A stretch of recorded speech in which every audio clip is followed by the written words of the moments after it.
Hi, my name is Jim. So these feeders here, uh, they each have their own little row. And oh, please subscribe, thumbs up, ring the bell, leave a comment, click the like.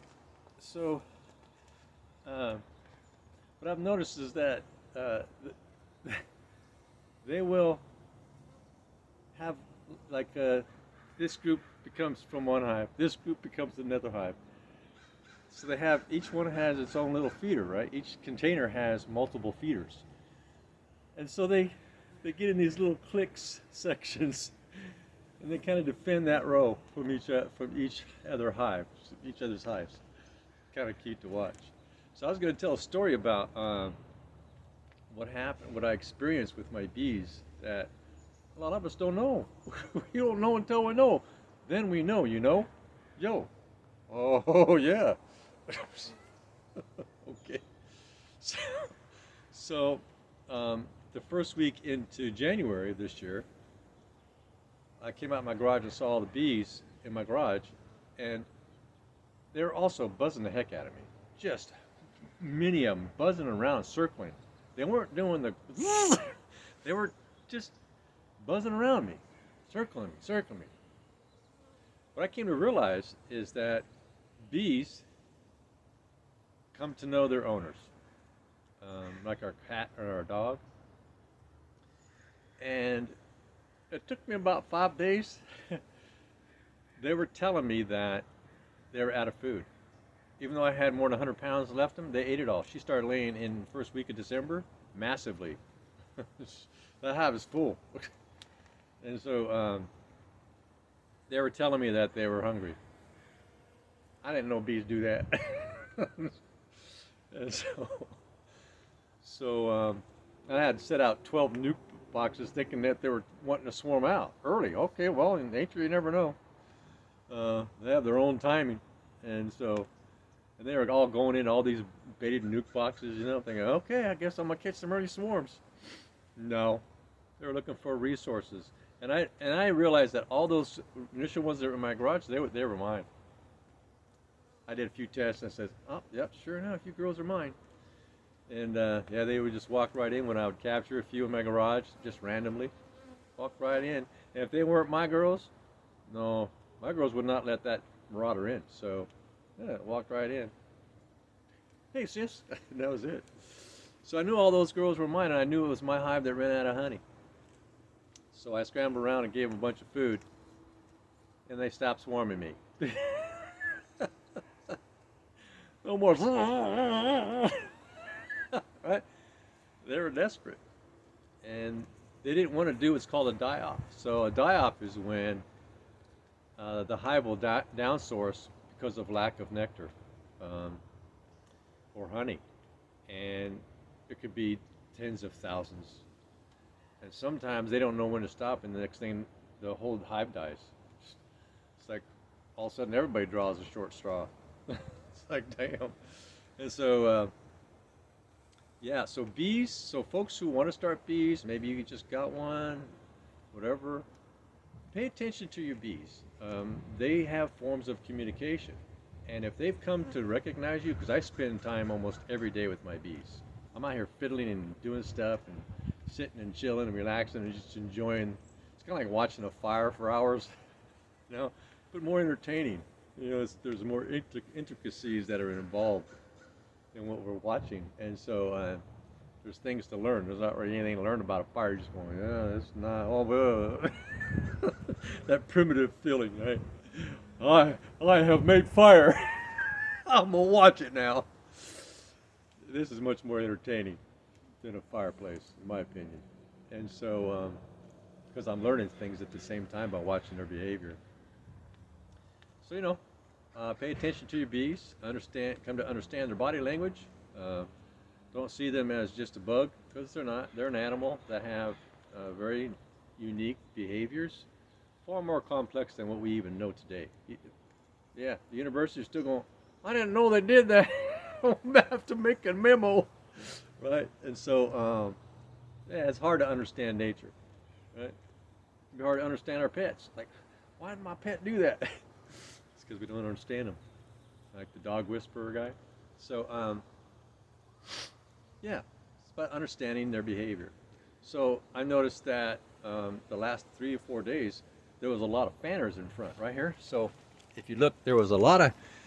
I just opened that up. There was a lot of fanners that were out in front trying to reduce the moisture. It wasn't the heat, it was the moisture content.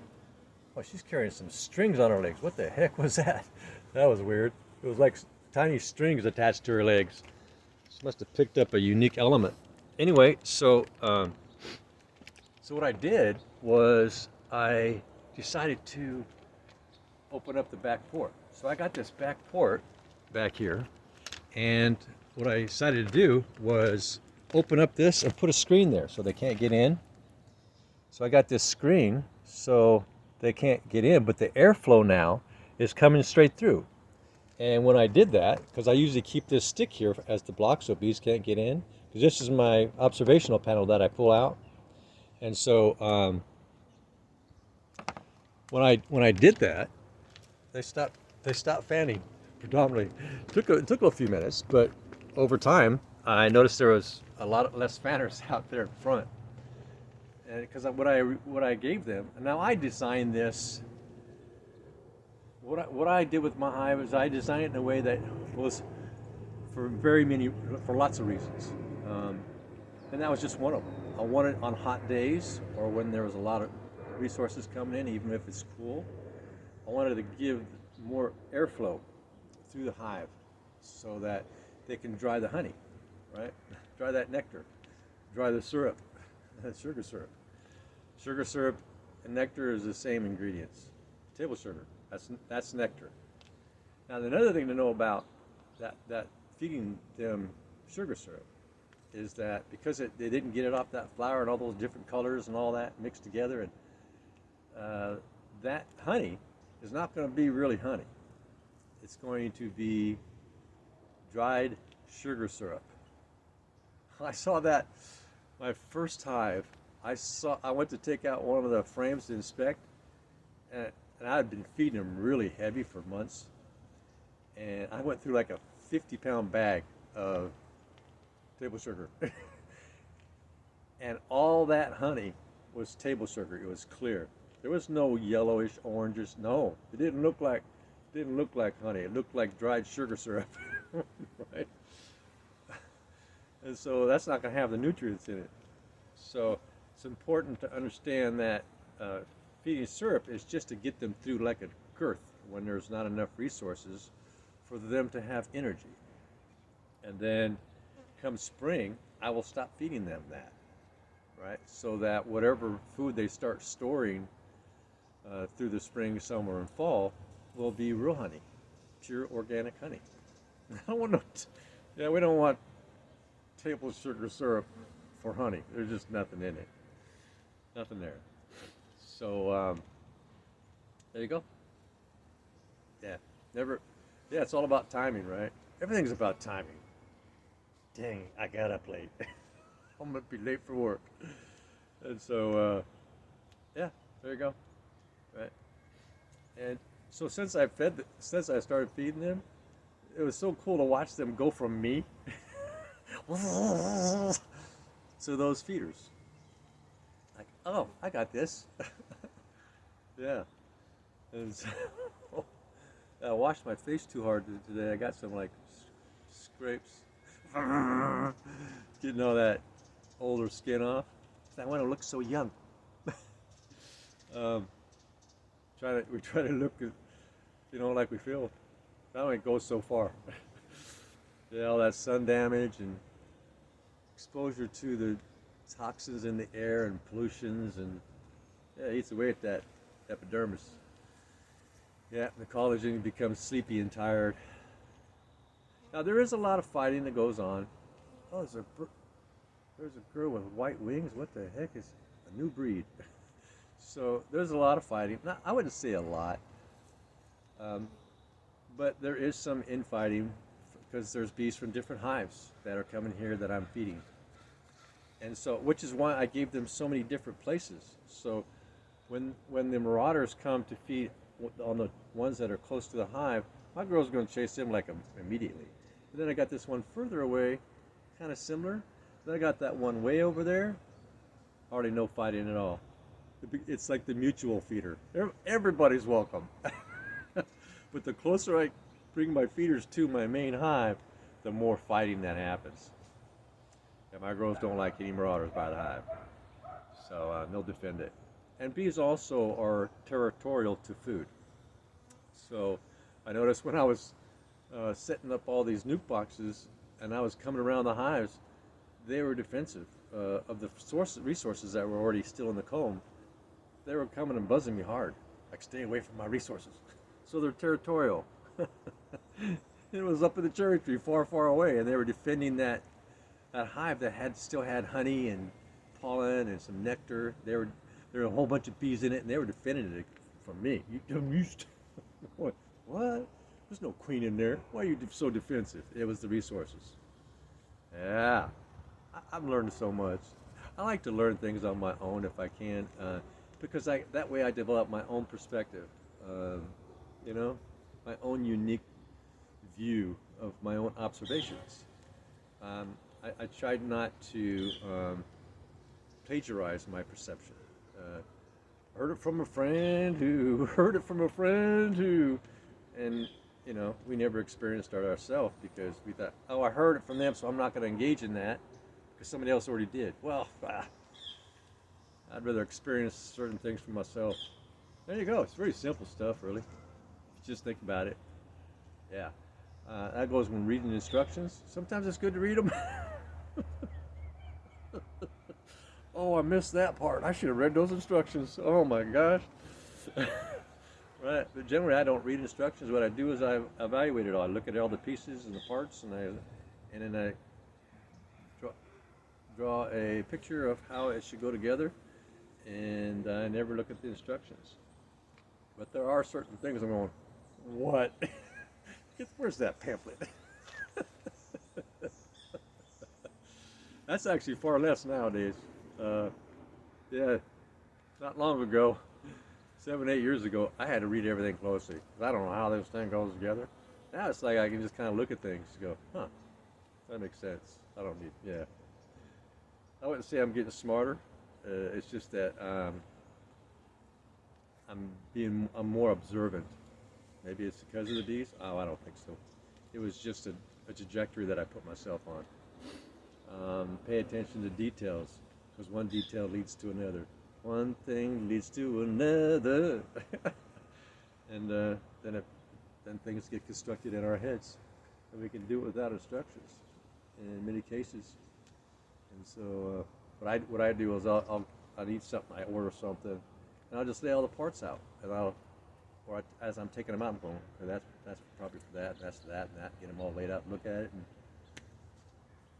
just put it together. And there's sometimes I have read the instructions, and they were wrong. Like, who wrote these instructions? They were wrong. So I had to disassemble some things and put it together in a way that made sense.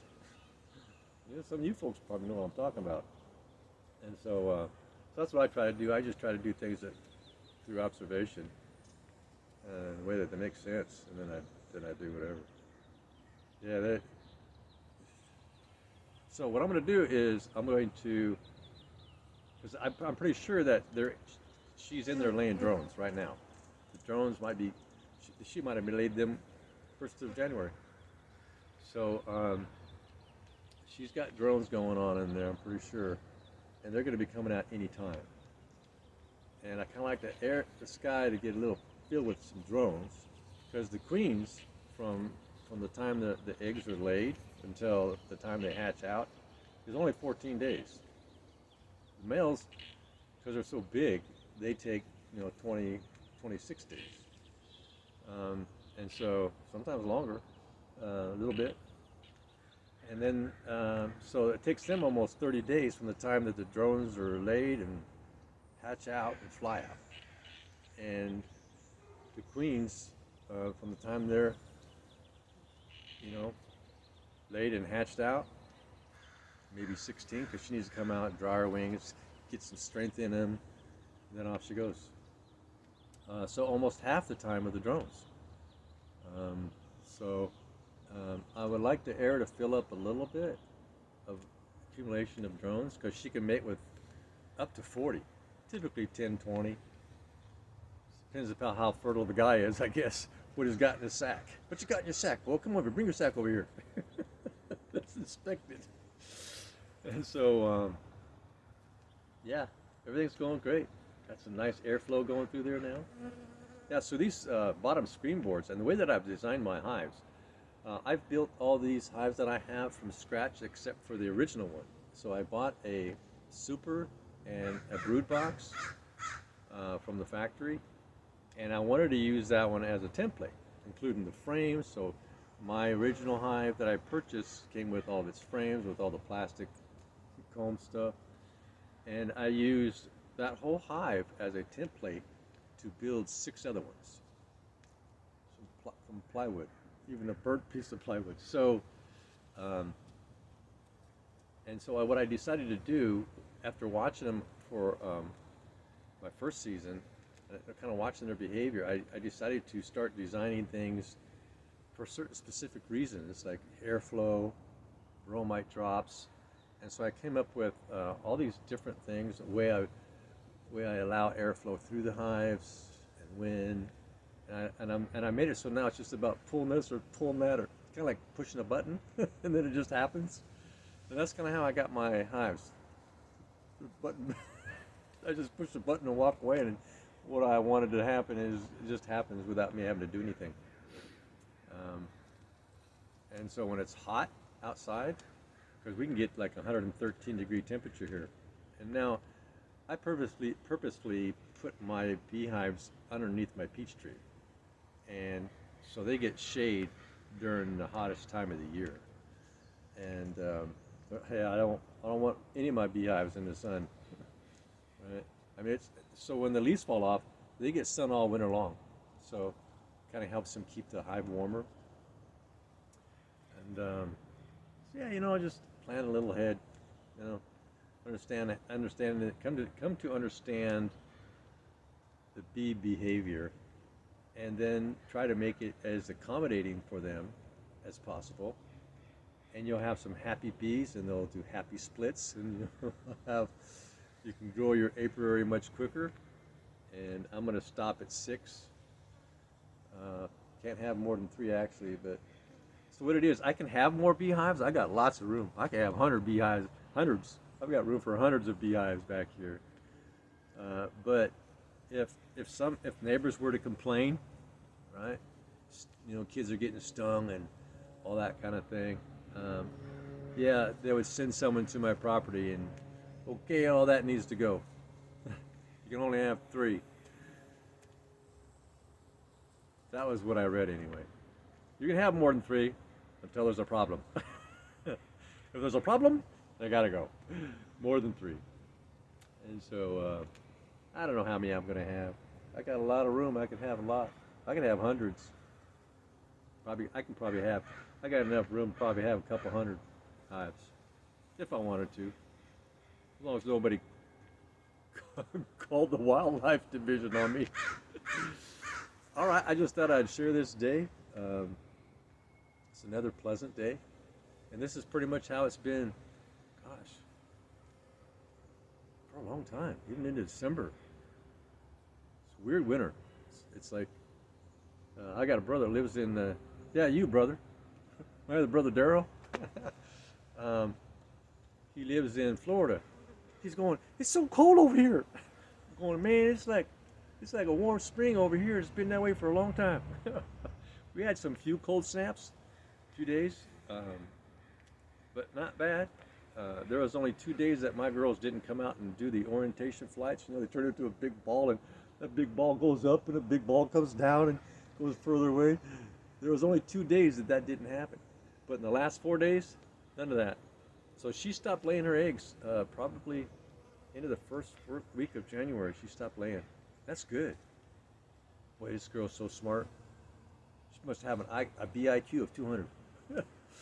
And so that's perfect timing. So when she gets so she's taking a break. Good. The other queens I had, they never take a break. They laid eggs, thousands every single day, swarming navigational swarms every day, 12 months out of the year when it was warm enough. And when it was a 40-something degree temperature, they fill the sky because they'd be packed in there for those cold days and build up. I was constantly feeding them. I had to feed them all winter. Those farmer bees, no, go away. I had to feed those farmer bees all winter, heavy, because she wouldn't stop laying. They're supposed to hunker in and spoon all winter. And now, these girls, well, I wouldn't say they did that either. They didn't hunker in. They ate all the honey, so they didn't hunker too long. They did hunker in November, first part of December. They just kind of balled. I came out and checked on them. They were just balled up, spooning, and so. But they decided to come alive around first week of December and lay eggs and go out and look for resources. Really weird. Now that would not happen in North Dakota. They stay hunkered in. They stay 0 degrees every day. Yeah. So this is a nice temperament here because we don't get that kind of temperature. And yeah, these girls have been bringing in pollen. They've never stopped bringing in pollen.